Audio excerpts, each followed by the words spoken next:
Hello guys, Ancient Gameplays, I'm Fabio Pisco and welcome to my channel. As for this video we have a new GPU comparison, this time the RX 6800 non-XT versus the RX 7800 XT versus the RX 6950 XT.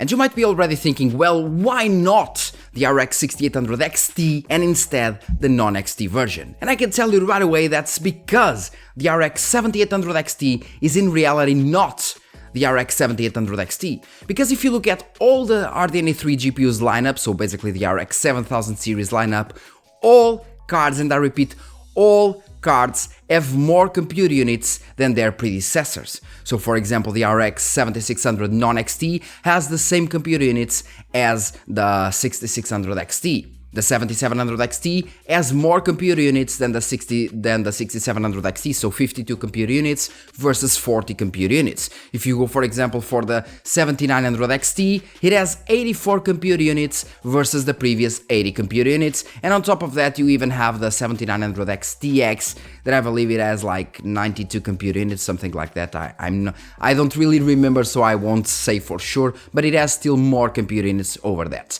With the RX 7800 XT being the only card in the whole 7000 series to have the same computer units as the previous generation, but not the previous 6800 XT, because if it had the same computer units as the 6800 XT, it should have 72 computer units, but in this case it has only 60 computer units, exactly the same as the RX 6800 non-XT. So it should be in reality the 7800 non-XT instead of the 7800 XT.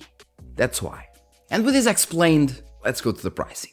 In Newegg US, the RX 6800 is currently unavailable, but some days ago I actually saw it at $389, while the refurbished one that isn't even available now is at $400 and something. But I believe that more websites on America will have the card selling new, and if you want you can buy it used for a very good price, so that's always an option. As for the RX 6950 XT, it is currently at $549, but once again, it is not available. It was by the time I was making this video, but currently today it is not available somehow. I believe that some stores will have it available, but mostly it isn't. But once again, you can get it used by a really good value, so that's a given here. And as for the RX 7800 XT, well, we have it at $509, new of course, with a $25 discount of course, plus the avatar game Frontiers of Pandora. So basically you have a $70 game plus $25 off, making it less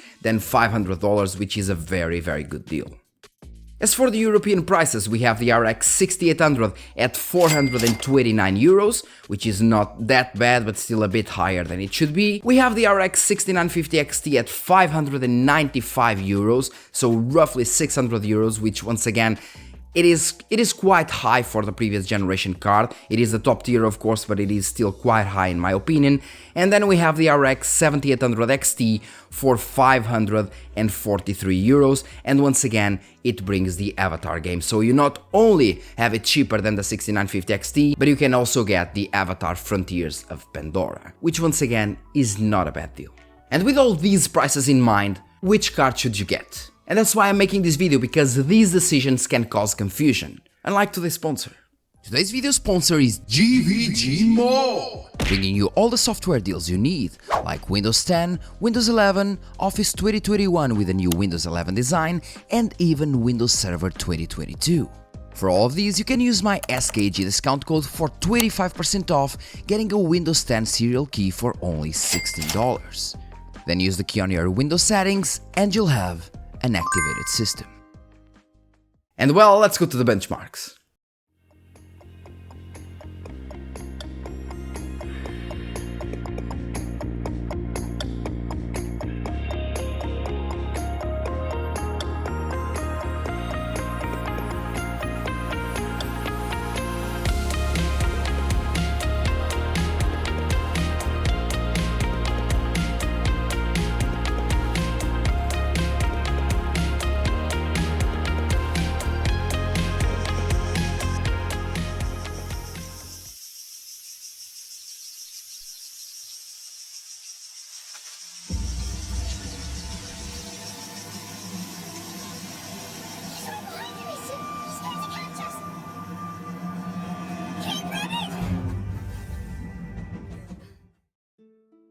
The first game as usual is Plague Tale Requiem. At 1080p the RX 7800 XT is really close to the RX 6950 XT, even though it has 20 computer units less, which is kind of a feat in this case, being also 26% faster than its real predecessor, the RX 6800.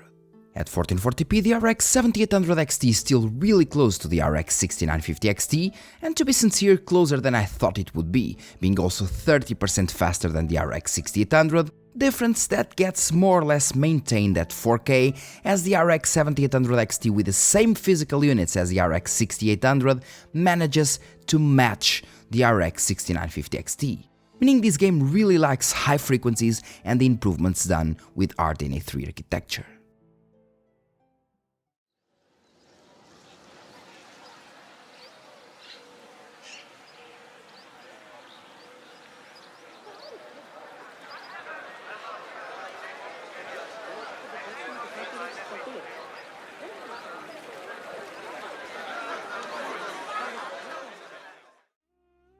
With Assassin's Creed Mirage, things are more or less the same as before, with the RX 7800 XT being really close to the RX 6950 XT, oddly, while also being just a bit faster than its real predecessor, maybe due to a CPU bottleneck here. As we move to 1440p, the RX 7800 XT is now 21% faster than the RX 6800, while offering 97% of the RX 6950 XT's performance. And at 4K, where the CPU bottlenecks go away entirely, we have once again the RX 7800 XT doing an outstanding job versus the RX 6950 XT, consuming less power and performing more or less the same.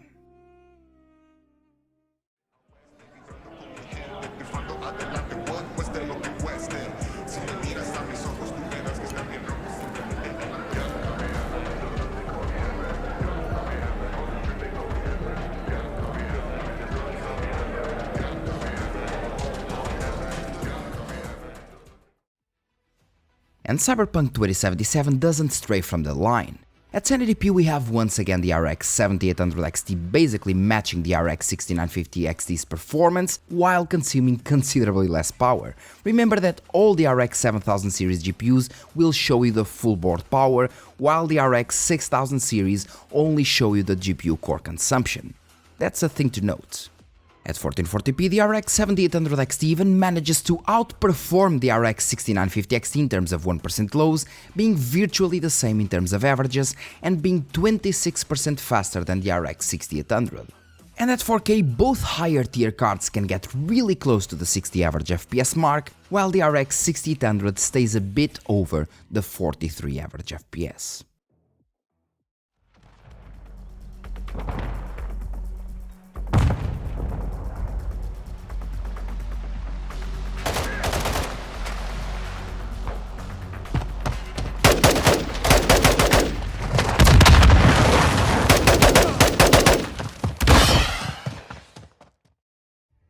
Call of Duty games are known to run very well on AMD GPUs, but that's especially true when referring to the RDNA 3 ones, like the RX 7800 XT.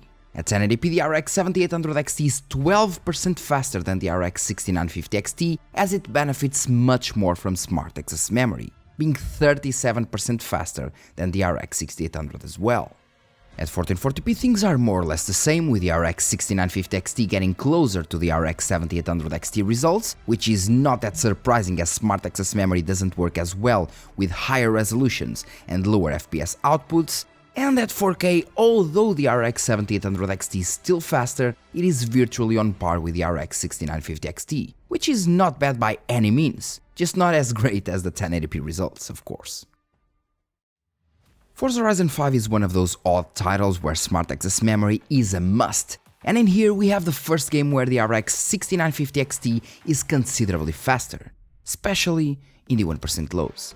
Something that still happens at 1440p, of course. Still, it is odd to see that the little difference in between the three cards, that we have such a little difference in between these three cards in this game, I mean, but maybe it is just me. But I don't think so, as even at 4K, where there are no CPU bottlenecks, at least appearing in my build, the differences are pretty small, with the RX 7800 XT being only 21% faster than the RX 6800.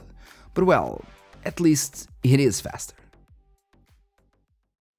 In Hogwarts Legacy at 1080p we're slightly CPU bottlenecked with the two stronger cards here as we're testing in Hogsmeade, hence why they have more or less the same results. But as soon as we go to 1440p things change and the RX 6950 XT is now 8% faster than the RX 7800 XT, and 32% faster than the RX 6800. Difference that only gets higher or bigger at 4K, with the RX 6950 XT being the only card reaching the 60 average FPS mark. And Microsoft Flight Simulator is another game where the RX 6950 XT is slightly CPU bottlenecked at 1080p. But moving to 1440p doesn't change the results much actually, with the RX 6950 XT being only 9% faster than the RX 7800 XT, that is, in this case, 25% faster than the RX 6800. And even at 4K, where the RX 6950 XT should be pulling ahead even more due to more physical units, it is the opposite, now being only 7% faster than the RX 7800 XT, meaning that the 7800 XT somehow managed to gain some ground at higher resolutions in this game. Maybe due to some instructions, better infinity cache, who knows.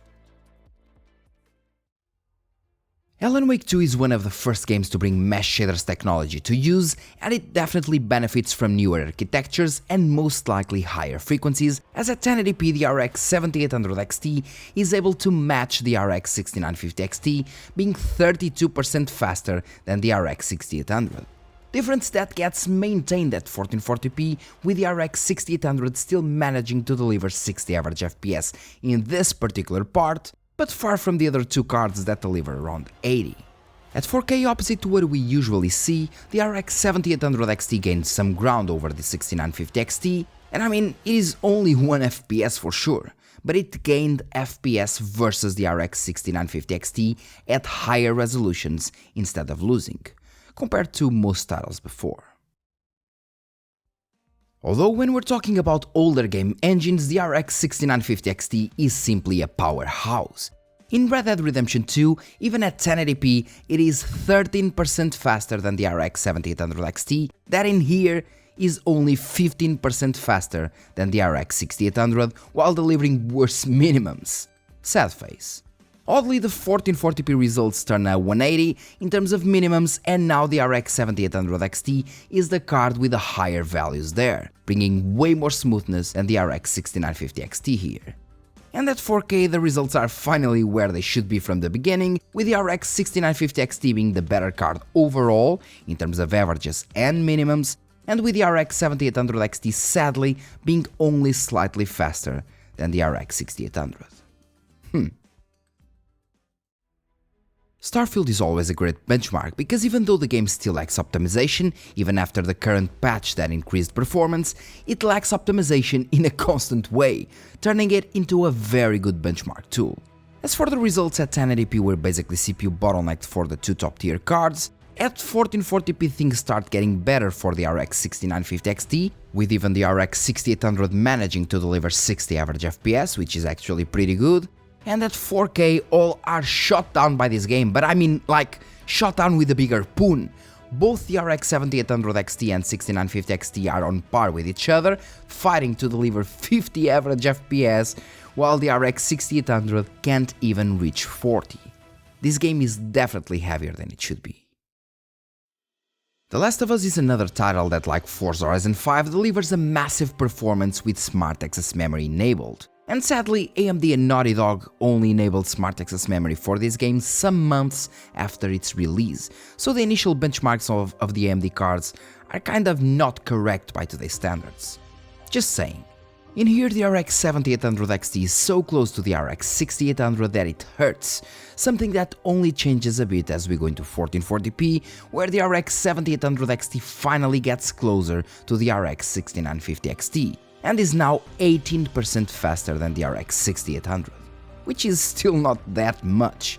At 4K though is where we notice the biggest differences, with both the higher tier cards delivering 60 average FPS, while the RX 6800 is still delivering a respectable 50 without any kind of upscaling. Not bad at all. And the last rasterization benchmark is with God of War, another one of those games that loves raw power, and as can be seen, the RX 6800 is just blown away by the other two cards, and the RX 7800 XT is considerably behind the RX 6950 XT. And it seems that as the resolution goes up, that appears more and more, with the RX 7800 XT being quite faster than the RX 6800, in this case by 29%, but still being quite behind the RX 6950 XT. At 1440p ultra-wide, the RX 6800 can still deliver 80 average FPS in the scenario, which is actually quite good, with the RX 7800 XT surpassing the 100 average FPS mark, and the RX 6950 XT just chilling while pushing 120. Very nice results here. As for the averages, well, it is quite sad to say, but the RX 7800 XT compared to the RX 6800 is only 22% faster at 1080p, 23% faster at 1440p, and 25% faster at 4K, meaning that if comparing to the RX 6800 XT, it would be most likely on par with it or only slightly faster, which doesn't really make much sense, as it should be at least 30% faster than the RX 6800 XT and not 30% faster than the RX 6800 non-XT. I guess we need to wait and see the driver updates, how the driver updates will work with the RX 7800 XT in the future. We're not from here either. Stellantis locked us up here a year ago. We start with a full ray tracing game, Metro Exodus Enhanced Edition, and here we can actually see how much more superior the ray tracing performance is on RDNA 3. Even though the RX 7800 XT has 20 compute units / ray tracing cores less than the RX 6950 XT, it outmatches the same in every resolution, being 11% faster at 1080p, 8% faster at 1440p, and 10% faster at 4K, which is a big win for the RDNA 3 GPU here. Although when moving to Cyberpunk 2077, things don't really work that way, with the RX 6950 XT actually outmatching the RX 7800 XT ray tracing performance with and without upscaling. And seeing the results we saw before, it's clear as water that this game just doesn't properly utilize AMD's ray tracing. Otherwise, the RX 7800 XT would be at least slightly faster than the RX 6950 XT. At 1440p it is more or less the same. For example, the RX 7800 XT is 26% faster than the RX 6800 in rasterization and 30% faster in ray tracing, meaning that we had only 4% increase from the normal raster to ray tracing, and since both cards have the same amount of ray tracing cores, the difference should be way bigger. Well, optimization plays a major role in everything, and we as gamers know that very well. In Resident Evil 4 things are a bit different, and although the ray tracing is very light on this game, we can see that there is indeed a difference in ray tracing performance, and the RX 7800 XT is slower without it compared to the RX 6950 XT, but equal when using it, showing RDNA 3's performance here, superiority of course. At 1440p it is more or less the same, with all cards delivering very good results, but with the RX 6950 XT now brute forcing its way ahead of the RX 7800 XT, something that gets even more noticeable at 1440p ultra-wide, where the RX 6950 XT is now 8% faster in raster and 4% faster in ray tracing. Spider-Man Remastered at 1080p delivers some really interesting results as well. In this case, all GPUs are CPU bottlenecked to some extent in rasterization, but it seems that since RDNA 3 is by design better in those situations, the RX 7800 XT is 8% faster than the RX 6950 XT, but that's something that disappears when using ray tracing. At 1440p the results follow the same exact line as we saw at 1080p, so there's not really much more to add, and at 4K we finally get rid of the CPU bottleneck, especially when using ray tracing, with the RX 7800 XT being 24% faster than the RX 6800 in rasterization and ray tracing. And the final ray tracing benchmark is with Ratchet and Clank, and what I immediately noticed when testing the cards was how much smoother the RX 7800 XT was in terms of ray tracing performance. And that can be seen here as well, as it brings much higher 1% lows than the other cards at 1080p. At 1440p things get harder for the RX 7800 XT, and now the RX 6950 XT delivers the same performance in rasterization, but is 7% faster in ray tracing. Report to your nearest... To finalize the video, we have the upscaling benchmarks. In Ratchet and Clank at 1440p, all cards deliver less 1% lows than native when using upscaling technologies like FSR and XeSS. I don't really know why this happens, but it does, for every single card I tested so far, with higher averages but lower 1% lows. At 4K it seems that the upscaling techniques work better and more stable, with the 1% lows finally being higher than when running native. Although we must notice how much better the RX 7800 XT is here. While the RX 6950 XT and the RX 6800 had very poor 1% lows with upscaling, the RX 7800 XT was pushing over 73 FPS there with FSR, being the only card able to deliver a smooth gameplay in this specific scenario. And that does not happen with Spider-Man Remastered, gladly, with all cards performing considerably well with upscaling to 1440p, but it is only at 4K that we can see proper results as we eliminate the CPU bottleneck entirely, with the RX 7800 XT once again pushing more FPS in CPU limited scenarios, like when using FSR, and XeSS doing only a bit better than native while not looking much better than FSR in this game. But well, that would be the same as asking FSR to work as well as XeSS on Intel cards. With all the results seen, let's move to the conclusion.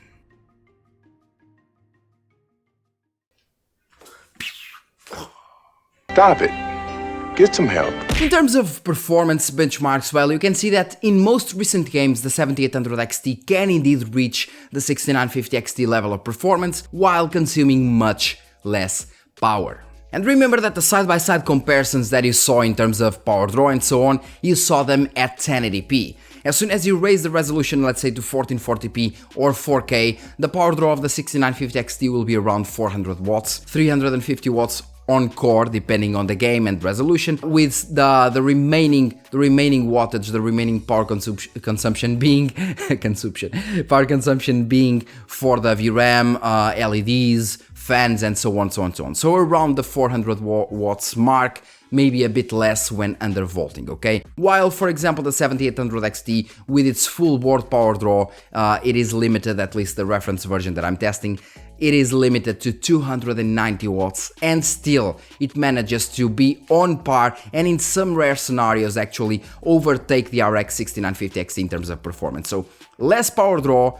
Usually, if the model is better as well, it will have lower temperatures because it has lower heat output. It's not a bad deal, taking in consideration even more that it is currently at $500, yes, less than $500, bringing also Avatar: Frontiers of Pandora. And of course, if we're not talking about gaming solely, the RDNA 3 architecture is also much better than the RDNA 2 in terms of computing power. For example, it also brings AV1 encoding and decoding hardware-sided, so if you want to record, stream, and so on, you have AV1 codec instead of AVC and AGVC, which is much more efficient, meaning that at lower video bit rates, it will still contain more image quality. That's a good thing for people wanting to stream for YouTube and so on, or people, for example, that just want to record lots of things. They can actually use the same video bitrate while having a superior codec, in this case AV1. And on top of that, of course, the 7800 XT also has AI cores, meaning that in terms of AI performance, AI development, in terms of lots of softwares that people are using nowadays to create image, to create video, to create audio using AI, something more or less like that. Well, the 7800 XT will be more powerful because it has AI cores, something that the RDNA 2 cards like the 6800 and the 6950 XT don't. So it's a win-win situation because it is usually cheaper than the 7800 XT, it brings more features, consume less power, it is better in terms of productivity. It's a win-win situation mostly for the 7800 XT if we're talking about getting cards new. But if we're talking about gaming only, or at least gaming mostly, and we go into the used market, well, you can get really good prices for the 6800. You can get, let's say, a 6800 for $300. It will be much better than the 4060. It will be equal, or in some cases better than the 7700 XT, once again at $300 used. And the same applies to the 6950 XT. You can get a really good price for the 6950 XT, maybe $400, 400 and something dollars if you get a good deal, and you have a massive car that outperforms the 7800 XT in some scenarios, performs really well in most scenarios, and for $400 it would be a massive deal. So it comes up to you in the end. Overall, my advice is, if you're getting new, definitely, and I repeat, definitely, being on USA or in Europe, get the 7800 XT, because in the long term it will get to be the better card due to drivers, due to newer game engines actually using better the RDNA 3 architecture, and so on. So in the future the 7800 XT will definitely be a much better value card than the 6950 XT. It already is, of course, but in the future it will just get better. And that's all for today's video, guys. Thank you very much for watching. Don't forget to like, subscribe and share this video, and see you in the next one, guys. As usual, thank you.